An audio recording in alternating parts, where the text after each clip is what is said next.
generación quiere aprender de historia, pero también escribirla. Queremos hablar de política e incidir en ella. Queremos escuchar, pero también ser escuchados. Foro 89.5, con Paco Vallejo y Manuel Galván. La historia es nuestra y la hacen los pueblos.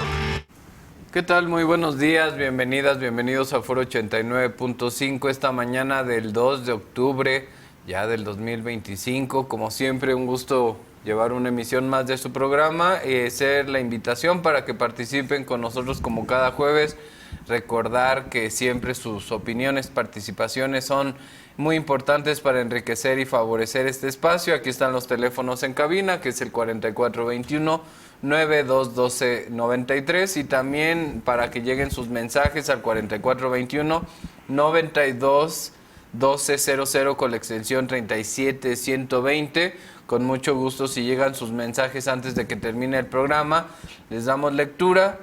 ¿Qué tal, Manu? ¿Qué tal, Paco? Muy buenos días, saludos a todo el auditorio, gracias por vernos, gracias por escucharnos por señal y radio TV UAC. Así es, pues bueno, antes de entrar al programa, pues estas semblanzas, 57 años. 57 años del 2 de octubre, aquel acontecimiento que quedó en la memoria de los mexicanos y que el día de hoy sigue siendo referente de reflexión, ¿no? Pues sí, un referente para reflexionar de lo que no queremos, ¿no? Un país que no escuche a sus ciudadanos, jóvenes sobre todo, que se vaya en contra de la misma ciudadanía cuando se manifiesta, cuando se expresa, cuando da a entender que el rumbo que llevan los gobiernos no son el adecuado. Es un recordatorio muy importante que bueno, sigue ahí en nuestra memoria y que desafortunadamente sigue sin llegar la justicia, ¿no? Incluso ya muchos de los partícipes ya fallecidos, de los involucrados directamente en la cumbre del poder en aquel entonces, el PRI de los 70, 60. Correcto. Entonces, a la memoria, aquí reflexionando lo que es el 2 de octubre del 68, ¿no? A sus 57 años. Así es. Pues bueno, vamos a empezar el programa del día de hoy.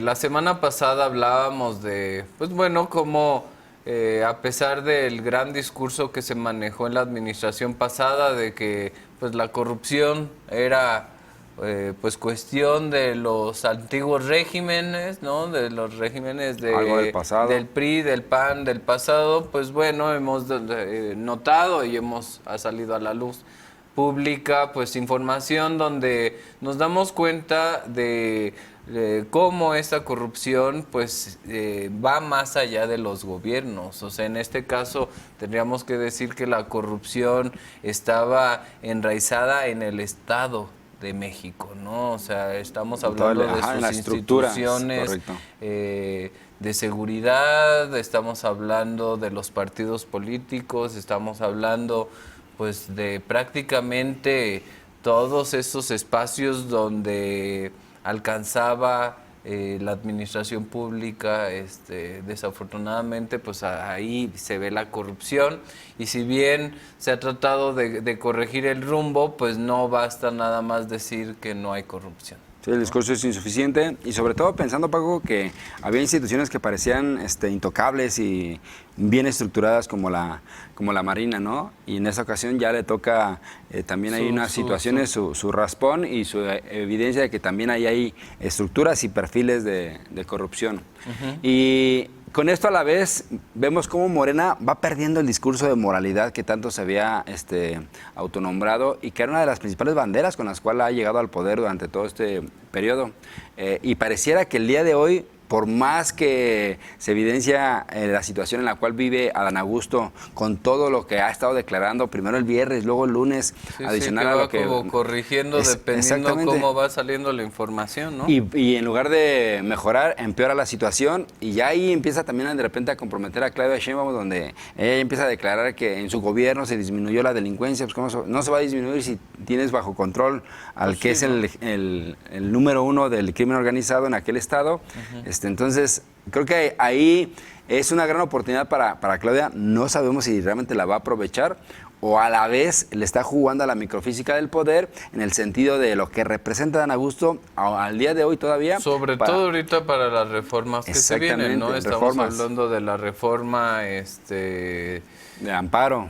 La reforma de amparo y también está la reforma al sistema democrático, ¿no? Al proceso electoral de nuestro país, por lo cual, pues desafortunadamente estas figuras impresentables pues siguen estando presentes y siguen siendo pues importantes en el sentido de estas cuestiones. ¿No? Otra cosa que también me gustaría comentar aquí, Manu, es esto de que bueno, han salido raspadas ya, por ejemplo, en este caso de la barredora, los marinos, pero hay que decir que también este es un problema que ya venía desde antes, ¿no? O sea, porque ahora lo quieren plantear, ¿no? Y sin tratar de defender a nadie, pero también siendo un poco más críticos y analíticos, esto es un problema que se viene acarreando estructural. Ya hablaba aquí el otro día una radioescucha, ¿no? Que nos mencionaba de que incluso esto viene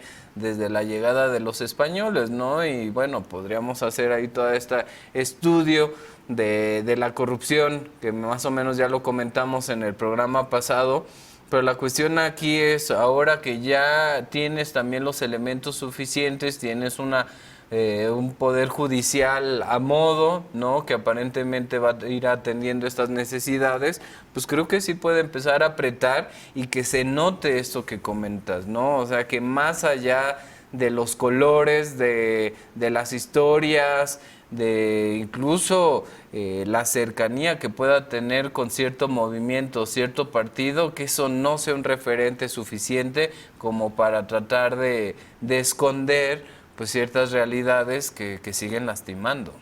Sí, totalmente de acuerdo.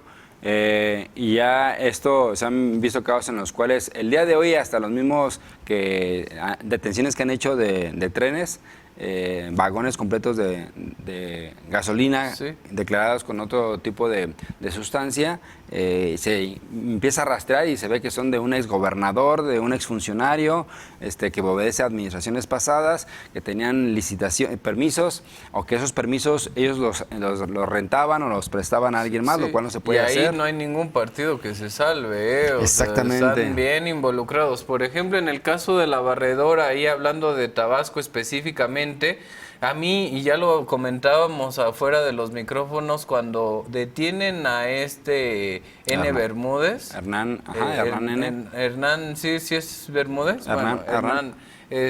Cuando lo detienen a este líder de la barredora en Paraguay, el primero que salió y me llamó mucho la atención a sacar la cabeza allá en Tabasco fue el exgobernador Madrazo, ¿no? El cual hizo ahí unas declaraciones y me llamó mucho la atención que lo hiciera, pero ya indagando un poquito, pues cómo no, si Hernán Bermúdez creció y se empieza a formar, digamos, su perfil político ya mucho más alto durante la administración de Madrazo, ¿no? Y así se mantuvo, ¿no? A pesar de que hubo cambios de partidos políticos, a pesar de que hubo cambios de colores, se mantuvo, y más o menos es una historia parecida a la de García Luna, nada más que García Luna a nivel federal. Y acoplado desde el PRI hasta el PAN, ¿no? Así es.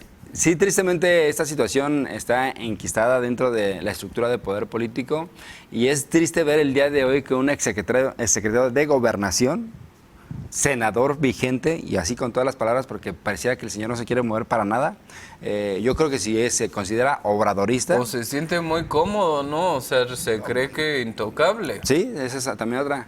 Si se considera obradorista, lo primero que debe hacer es renunciar, porque cada momento que está ahí es estarle agregando una manchita más a su mismo compañero de trabajo. Ahora también no sé si salirse a estas alturas, el peso político podría ser peor, ¿no?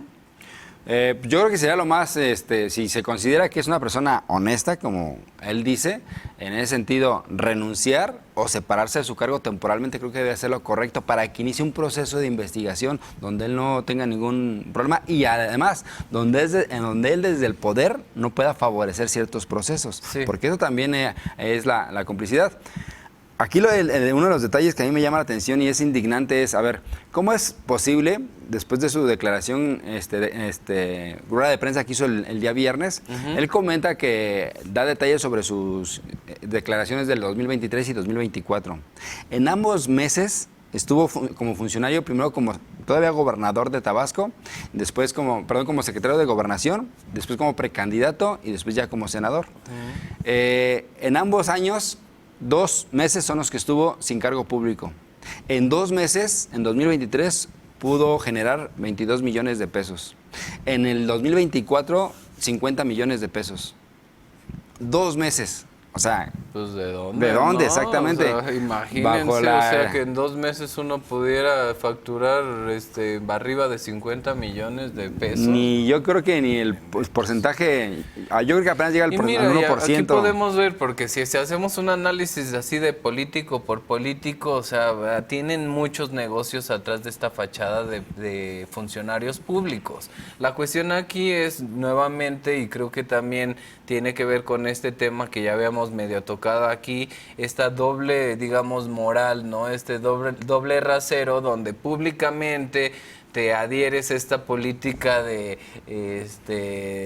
austeridad, transparencia y honestidad, y de pronto pues empiezan a apretar las cosas, y qué bueno que se apriete así, ¿no? Porque también, por un lado, antes los políticos hacían y deshacían y tomaban el erario público como si fuera propio, y ahora pues entre que el ciudadano está más al pendiente, y qué bueno que la oposición tenga ese juego también de estar pues con lupa sobre los diferentes funcionarios pues sobre este partido político que tiene más fuerza, para evitar que precisamente se caigan esas tentaciones de la corrupción. Aprovechando, le preguntamos al público, este perfil que es morenista, ¿considera que es honesto? Adán Augusto, ¿ustedes consideran que es un personaje honesto o debería renunciar a su cargo para iniciar una investigación detallada? Ahora, está bien que hagamos estos cuestionamientos, pero también hay que decir, o sea, no es el único. O sea, porque también ahorita pero en este momento, los reflectores están sobre este señor. Sí, pero ¿por qué vale la pena, Paco, poner la llaga ahí en ese momento? Porque este partido, el que está en el poder, pues sí, porque Morena, de entrada, es el que está en el gobierno. Segundo, se han levantado la bandera de moralidad y han llegado con el discurso de transparencia, honestidad y anticorrupción. Y el día de hoy, este partido, desde el partido político como de la misma estructura de gobierno, siguen manteniendo a este individuo que tiene por todos lados vínculos con posibles creación de empresas fantasmas. También, ¿sí? ya todos esos son acciones ilegales. Y ahí va otro dato que también creo que es una buena momento, una oportunidad para el país. Le urge al país una reforma de las notarías. Al día de hoy las notarías públicas son los últimos latifundios legales que tiene el Estado. ¿Qué es lo que pasa cuando ya un gobierno que está en el cargo sabe que va a perder? O ya no le alcanzó, por más que movió toda su estructura y su base o sus posibilidades dentro de lo que le permite hacer actos de corrupción, ya no alcanzó y no ganó. ¿Qué es lo último que hacen? Dejan a sus compadres y amigos y empiezan a repartir notarías como si fueran tortillas. Pues sí, incluso alguna vez salió este escándalo, ¿no? Cuando Marco Cortés, el presidente del PAN, pues se distribuía ahí se peleaba incluso en Durango las notarías, ¿no? Sí, que llamó la atención. Lo que estaba en la lista, así este es el reparto que nos vas a dar. Sí, ese es el reparto, de a pesar de que te dejo, o sea, me tocan ciertas notarías a mí. Y luego recordemos también cuando salió Cabeza de Vaca, exgobernador de Tamaulipas. También él entregó una gran cantidad de notarías innecesarias dentro de su... ¿Por qué? Porque ya hubo aparentemente cambio de gobierno. Sale el PAN y entra Morena. Pero esto que comentas es muy, muy cierto, ¿eh? O sea, si no caemos en esto de, bueno, pero eran más corruptos, o sea, corrupción es corrupción, sí, ¿no? Exactamente. Y a fin de cuentas, cuando haya este tipo de actos, se tienen que atender y tiene que entrar aquí la justicia, ¿no? La ley. Ojalá que se profundice en esta situación y pues si está involucrado a Adán Augusto, pues que caiga, ¿no? Sí. También es una cosa que no se han puesto todas las evidencias hasta ahorita, pero si ya están todo, que se ponga, que se lleve un juicio legal y que se proceda. Sí, el detalle está que ahorita todavía tiene... Supongamos que el día de hoy sale un orden de aprehensión. Existe fuero todavía en los senadores. Existe fuero. Está intocable el señor. Que también eso es interesante porque una de las propuestas para la reforma al proceso electoral es que desaparezca el fuero, y parece que ahí el PAN también levanta la mano y dice estamos de acuerdo con esto, ¿no? También ahorita aprovechando este discurso mediático en contra de estos personajes, será interesante ver hacia la hora de la mera votación, sobre todo en este rubro de quitar el fuero, porque ya también a estas alturas ya el fuero creo que ya quedó en la historia, ¿no? Sí, ya está desgastado. Fue un elemento en un momento que se pudo histórico haber funcionado, pero a estas alturas de la historia ya queda muy... Totalmente de acuerdo. Y creo que ahí, o sea, lo que sí hay que reconocer y digamos que la esperanza está en que la investigación inicia en este gobierno, primero. O sea, el mismo gobierno analiza a sus propios exfuncionarios, aparentemente. Sale ya este personaje, está detenido el principal individuo que puede ser testigo protegido en el caso de que caiga alguien arriba de él, y ahí es donde puede arrastrar a Dan Augusto, ¿sí? Entonces, y hasta ahorita lo que ha mostrado la presidenta es firmeza con la investigación. Tope donde tope, sí, hasta ahorita. La cuestión ahí, y esto también es interesante porque han salido en estos últimos días varias encuestas que no hay que... Eso es lo otro importante. Como dejar ahí en el olvido, ¿no? Entonces, una de estas de las encuestas, lo que se viene cuestionando, preguntando es, uno, el apoyo de Claudia Sheinbaum por parte de la ciudadanía. Ahí sí es definitiva. Sí, el hasta apoyo, supera a López Obrador, ¿no? O sea, en su primer año de gobierno. 70% más o menos el apoyo hasta que 78 tiene, en algunas encuestas. Depende de la encuesta, pero es un porcentaje bastante elevado. Pero la pregunta que ahí empieza a dar muestras de lo que se está viviendo actualmente es... Morena está afectando a la presidenta Claudia Sheinbaum. El 30% ya está diciendo que Morena está perjudicando a la figura de la presidenta, lo cual nos habla que más del 15-20% que representa a la oposición, es decir, un 30%, incluso ya yo creo que incluyendo ahí a claudistas o amlistas o no sé cómo se quieran ya definir, pues hay cierta inconformidad por las acciones y las contradicciones que empiezan a salir por parte de los funcionarios que representan Morena, ¿no? Sobre todo el partido. Y otro dato, abonando a esto de las estadísticas, Paco, en el país, en una de las encuestas menciona que el 51% de la gente el mes pasado que tenía confianza directamente, ¿cuál es su confianza en el partido Morena? 51%, un mes después a 46%. Sí. O sea, ya se empieza a ver en un solo mes y es significativo. Sí, no, y lo que pasa es que los partidos de por sí, o sea, el ciudadano mexicano, ciudadana mexicana, tiene de por sí sus reservas respecto a los partidos políticos, ¿no? Sabemos desafortunadamente la historia de estos mismos, ¿no? Y la forma en que han respondido al estar gobernando, y esto pues empieza a verse reflejado en las encuestas. Otra cosa que también brincó por ahí en las encuestas es cuando se empezó a preguntar por las figuras, ¿no? O sea, como cuáles pueden ser, incluso por ahí el presidente de Movimiento Ciudadano parece ser que está mejor posicionado que varios morenistas, ¿no? A pesar de los reflectores, a pesar de todo lo que representa Morena en la actualidad. Y aquí sí te dice varias cosas, ¿no? O sea, uno, a pesar de que estos personajes, hablamos de los 5 o 6 candidatos que pelearon por la candidatura de Morena, ¿no? Finalmente ganó Claudia Sheinbaum y ella es la presidenta, pero los anteriores que podrían esperarse que levanten la mano para la siguiente elección presidencial, ya viene la mayoría de ellos bastante raspado y sí, bastante cuestionados por la ciudadanía. Y sobre todo esto que dices, ¿no? O sea, mucho hablar y mucho decir somos diferentes, vamos a plantear las cosas de otra forma, y bueno, también ahí hasta cierto punto pues quedan mal parados con sus propias palabras. Sí, ahí está Finalmente creo que Morena tiene que poner un alto. De hecho, yo creo que ha habido una gran ausencia, Paco, de la dirigencia nacional de Morena. Ahí ha estado ausente como tal y es importante qué es lo que dice la presidenta actual de Morena. Creo que ahí sí hay una ausencia, hay un silencio. Luisa María. Luis Alcalde. Sí.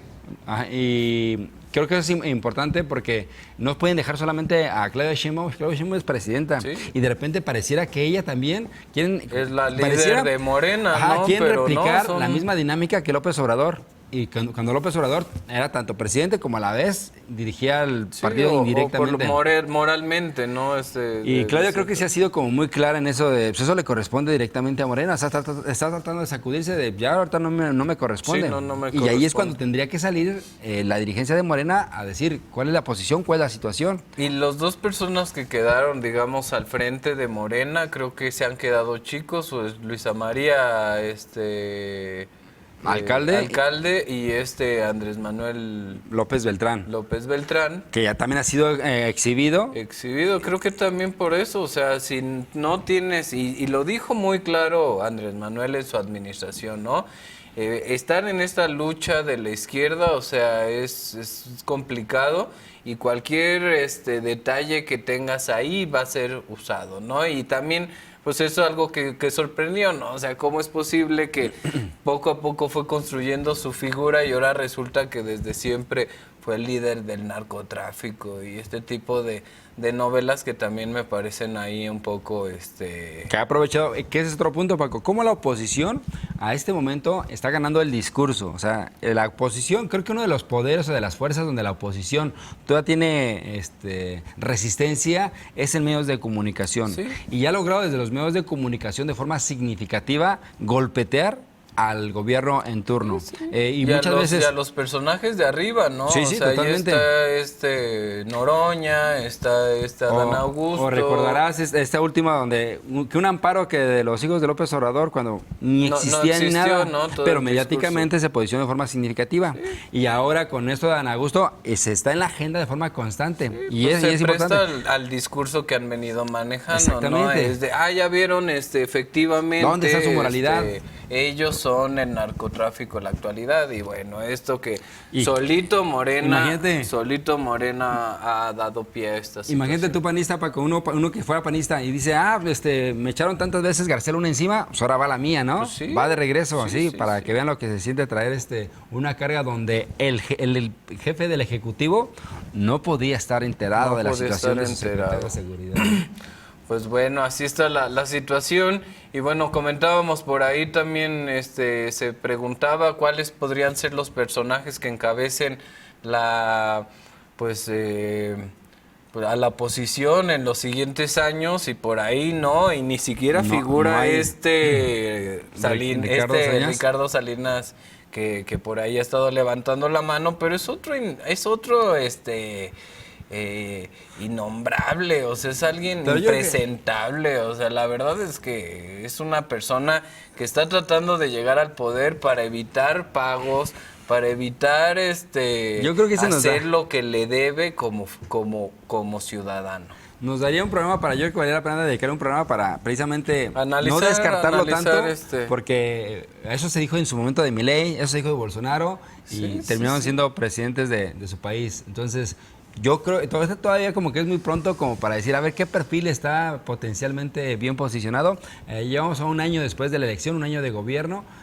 Todavía se me hace como muy rápido. Nos falta una elección intermedia y luego todavía otro proceso largo. Y en ese proceso, ya que el día de hoy, Salinas Pliego mínimo se haya destapado, le quedan 5 años para construirla de forma significativa. Le quedan y tiene una televisora. Exactamente.